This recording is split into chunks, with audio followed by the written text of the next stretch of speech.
Hello everybody and welcome on today's video. Today I'd like to start a new project. It looks a bit like the project I did before with the seedlings to make a fusion bonsai, but today I'm going to do it with acorns because, well, there are a whole lot of big royal oak trees here in the neighborhood, and well, you can see that because there's leaves falling everywhere now.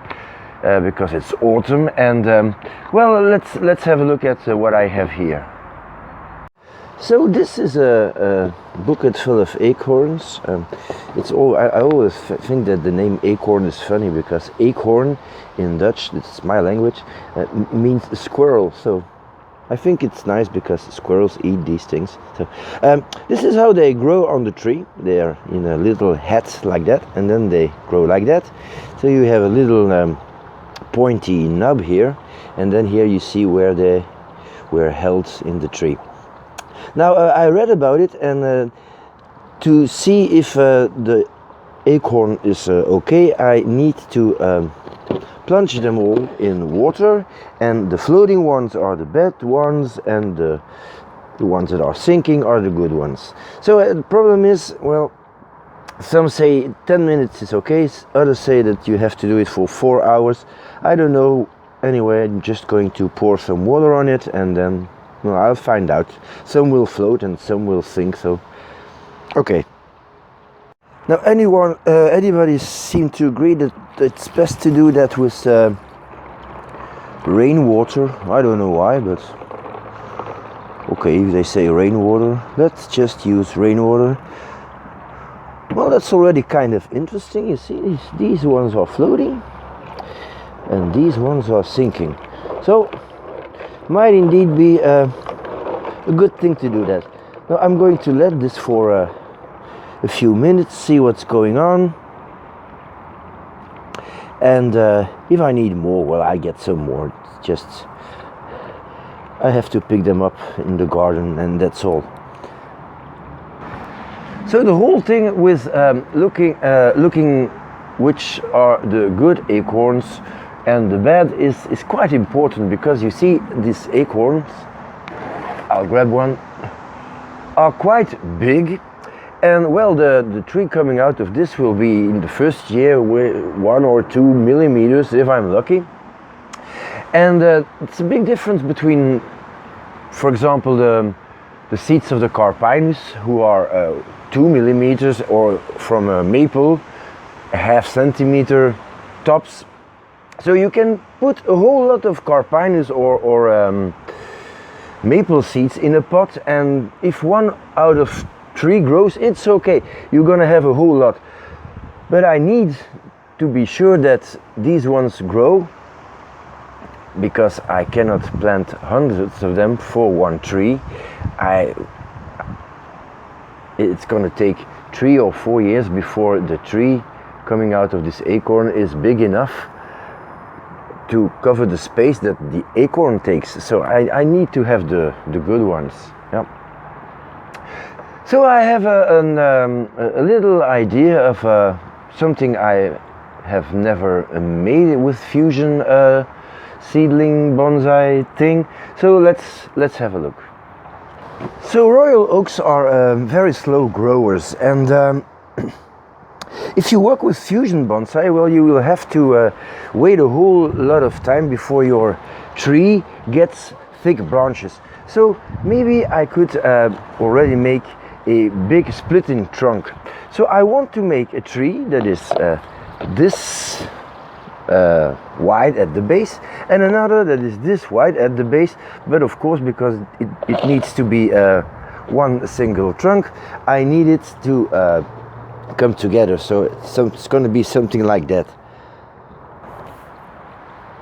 So what I'm going to do next is draw this tree trunk on a piece of paper, something like that.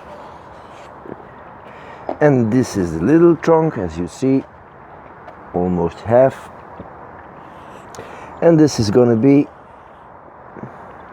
the place that I need to plant the acorns. Now I'm going to cut this off and draw this on this plastic.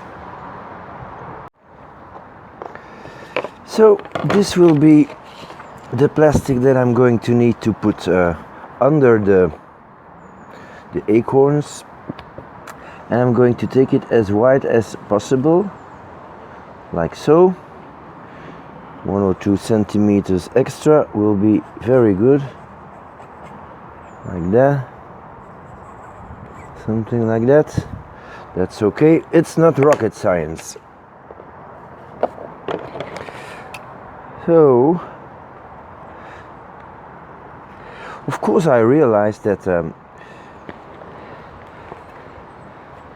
it's always nice to have a radial root pattern, and the ideal thing is that every acorn knows that, and that every root coming out of these acorns will start to grow that way. They will not, but I hope that even if there's one here and the root grows in that direction, well, I can always take this as the good root. And if one grows here and the root grows in this direction, it's okay. If it grows in this direction, it's okay.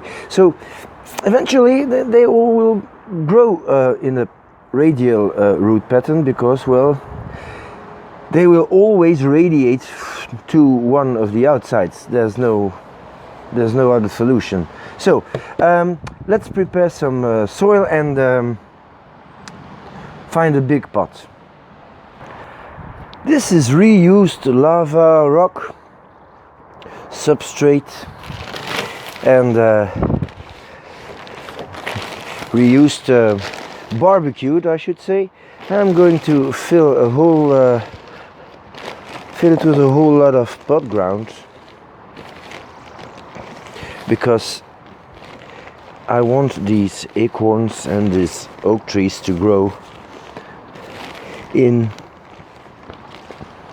this pot for at least 2 or 3 years, so there will not be a whole lot of updates on this. But if I can leave them untouched, it's the best for the plants. So I'm going to make a big pot full of good substrate so they can grow at their ease. And of course I have to mix this now, so this will be quite okay. Going to leave a fair amount of the lava at the bottom to have good drainage. Yeah, so you see there's a little screen here. So that's all we're going to need. Just mixing this.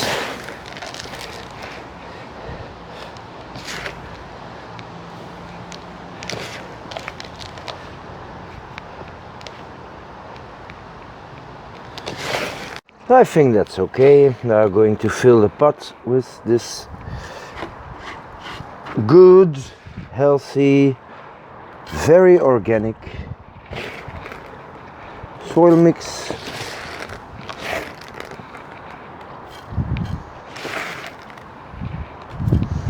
Like so. I'm not going to fill it too much. I'm going to compress it though, because I don't want it to move too much. And then I'm going to take my piece of plastic. So you see there will be enough room for the trees to grow. If this works, it's going to be one huge tree, which is the whole purpose of fusion bonsai.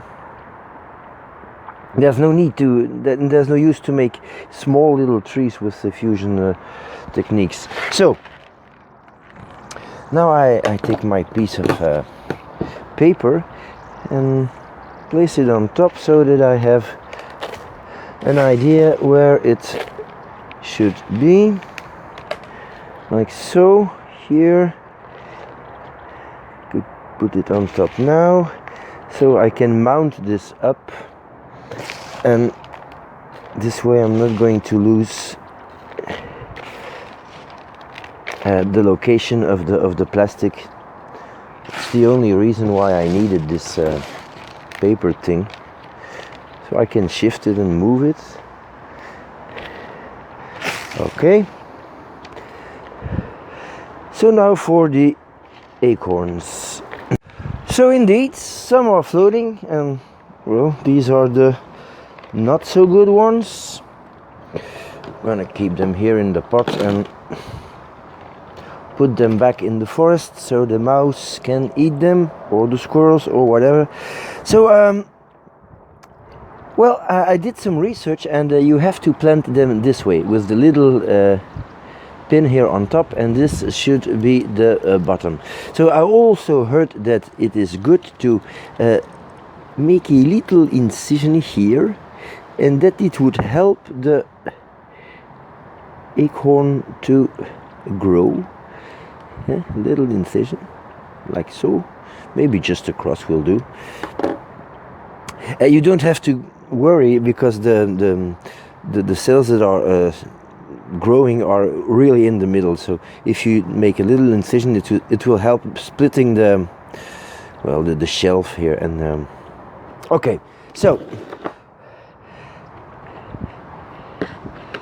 I'm now going to plant the acorns and try to, no, this way up. No, it's this way up, yeah. Almost on the plastic. And I'm going to do that with every one of these little guys. So make an incision, like so, and then try to remember how this thing was, like so. Well, I'll be back in a few minutes. I finished the surroundings of the paper thing, and I noticed that some of these acorns, when you cut them, it's interesting to cut them, you see that it's not nice and white, it's brownish.